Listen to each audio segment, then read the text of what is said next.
Cutting करके इस तरह लगेगा। अब इसके चारों तरफ मैं एक सिलाई लगा दूंगी मशीन से।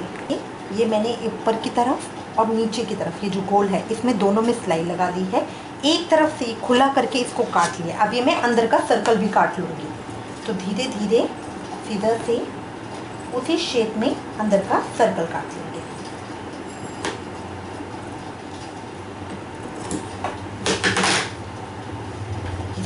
ये मेरा घेरा तैयार हो गया है।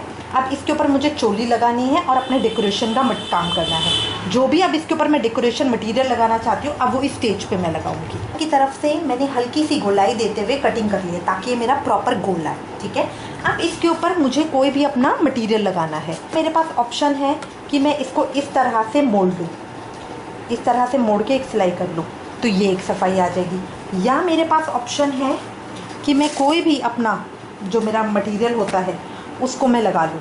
इसके ऊपर मैं इस तरह से यहाँ पे इस तरह से लगा लूँ, ये मैं कर सकती हूँ। ये देखिए यहाँ पे इस तरह से ये लगा लूँ। तो ये मेरे ऊपर डिपेंड करता है कि अब मैं इसको किस तरह से डेकोरेट करना चाहती हूँ। बस अब इसके ऊपर मुझे अपना डेकोरेशन वर्क करना है। ये देखिए मैंने क्या प्लान किया है। जो मेरी इस तरह की ये मेरी एक लेस है, इसके ऊपर मैं एक तो ये लगा रही हूँ और उसके ऊपर मैं इस तरह का ये अपनी पतली गोटा लगा रही हूँ। तो ये दोनों का कॉम्बिनेशन मेरे हिसाब से अच्छा लगेगा।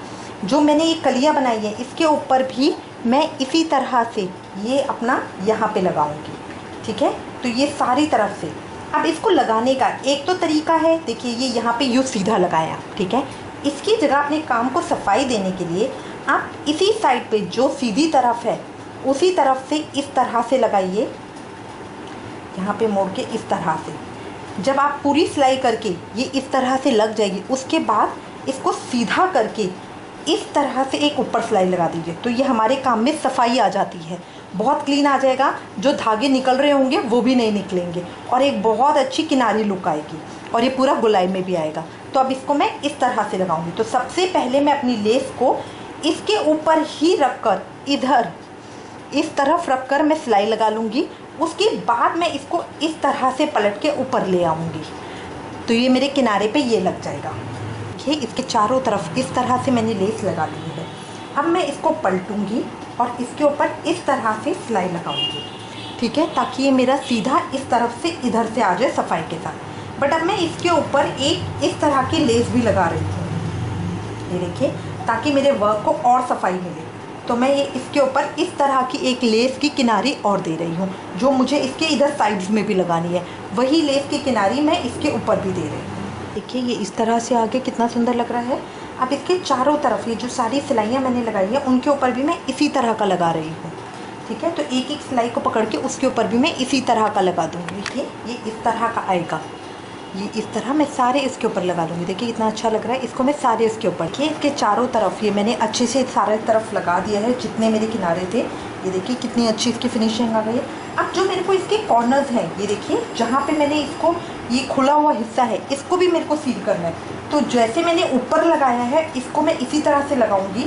पहले मैं यहाँ पे इसको लेस को इस तरह से सी दूँगी, फिर इसको टर्न करके इसको इस तरह से टर्न करके यहाँ पे ये इस तरह से आ जाएगा।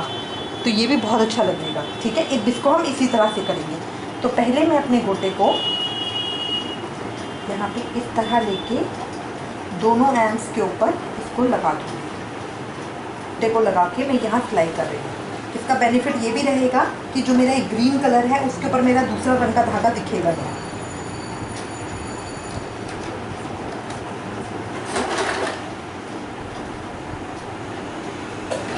मेरा परफेक्ट घेरा बन गया है। अब इसके ऊपर बस मुझे चोली तैयार करनी है और मेरी ड्रेस तैयार हो जाएगी। तो अब मैं चोली करूँगी। चोली के लिए आप देखिए पहले मैंने पिंक कपड़ा काटा था, बट अब मुझे लगता है कि ग्रीन से ज़्यादा सुंदर लगेगी क्योंकि हम इसे पिंक की डेकोरेशन भी दे सकते हैं। ठीक है, तो मैं ग्रीन कलर का कपड़ा ले रही हूँ चोली के लिए। ये देखिए ये मैंने एक पट्टी काट ली है। ये मैंने 12 इंच लंबी और 2.5 इंच चौड़ी काटी है। ये वैसे मुझे 2 इंच चाहिए थी बट मैंने 2.5 इंच क्यों काटी है, क्योंकि जो मेरा कपड़ा है इसमें धागे बहुत निकलते हैं। तो इसके लिए मुझे कपड़ा सील करना पड़ेगा, साइड से मोड़ना पड़ेगा। इसके लिए मैंने ये 2.5 इंच काटी है। इसके साथ ही मैंने अस्तर भी काट लिया है। ठीक है, मेरे पास मैचिंग का नहीं था इसलिए मैंने दूसरा कलर लगाया है, बट ये दिखेगा नहीं है। सिर्फ अस्तर हम लगा रहे हैं ताकि मेरे कपड़े को थोड़ी स्ट्रेंथ मिल जाए। ठीक है, अब इसके चारों तरफ मैं एक सिलाई कर लूँगी। ताकि ये दोनों आपस में अटैच हो जाए। ये चारों तरफ सिलाई लगा के अब मैंने इसको ज्वाइन कर लिया है। अब मैं इसकी डेकोरेशन कर लूँगी। पैटर्न मैं सेम रख रही हूँ। चोली बनाने का वही तरीका है जो जिस तरह से हम पहले बनाते थे। मैं इसके ऊपर इसी तरह का ये गोटा लगा के और इसको टर्न करके दूसरा गोटा लगा के उसकी चोली बना रही हूँ। तो इसको भी मैं चारों तरफ लगा दूँगी, चारों नहीं, दो तरफ, इस तरफ और इस तरफ, क्योंकि जो लास्ट के होते हैं वो तो सिलाई में आ जाते हैं। दोनों तरफ मैं इसको लगा लूँगी। इसके दोनों तरफ मैंने लगा लिया है। अब मैं अपने पहले पैटर्न की तरह ही इसको इस तरह स्ट्रेट करके इसके ऊपर गोटा लगा के, ताकि ये दोनों तरफ मेरा इस तरह से खुल जाएगा।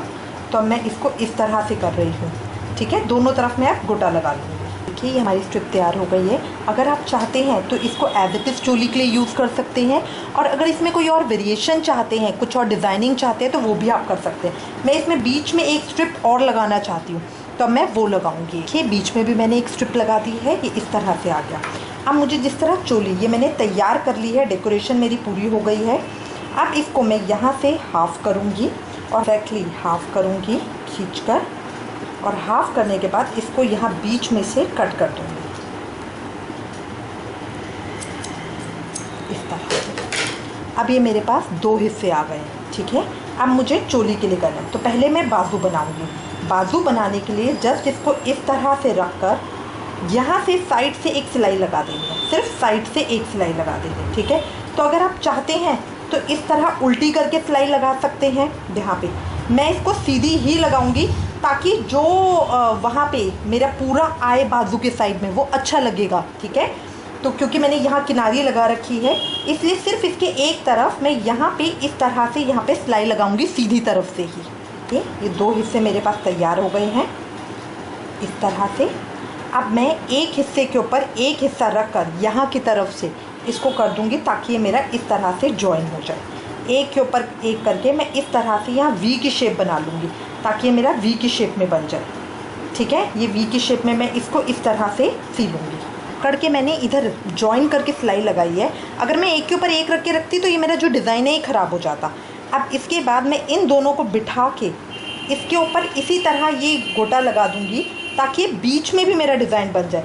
तो इस तरह से मेरा डिज़ाइन आएगा जो बहुत सुंदर लगेगा। ये मेरी चोली तैयार हो गई है। अब इसको मैं अपने घेरे के ऊपर अटैच कर लूँगी। ये लोग कहते हैं कि उनकी चोली घेरे से ठीक से जुड़ नहीं पाती। इसका मैं आइडिया आपको बताती हूँ।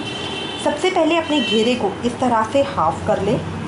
अब यहाँ पे इसका सेंटर पॉइंट देख ले। ये देखिए सेंटर पॉइंट को मैंने चॉक से मार्क कर लिया है।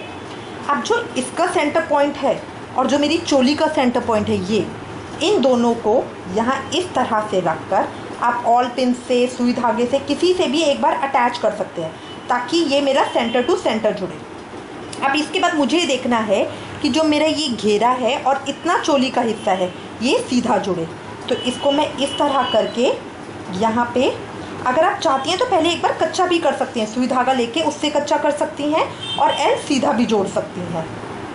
ये देखिए इस तरह से जब एक बार आइडिया बैठ जाएगा तो बिल्कुल सेट आएगी चोली, ठीक है। इसके ऊपर अब मैं सिलाई लगा दूँगी। ये देखिए मैंने चोली अटैच कर दिया है, ये इस तरह से आएगी।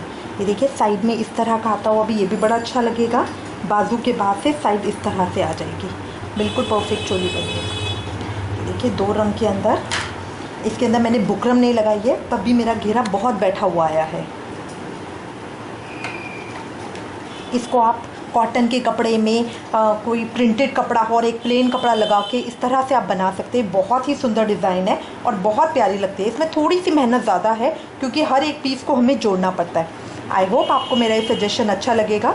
इससे रिलेटेड अगर आपके पास कोई भी कमेंट्स या सजेशन है तो प्लीज़ मुझे लिखिएगा।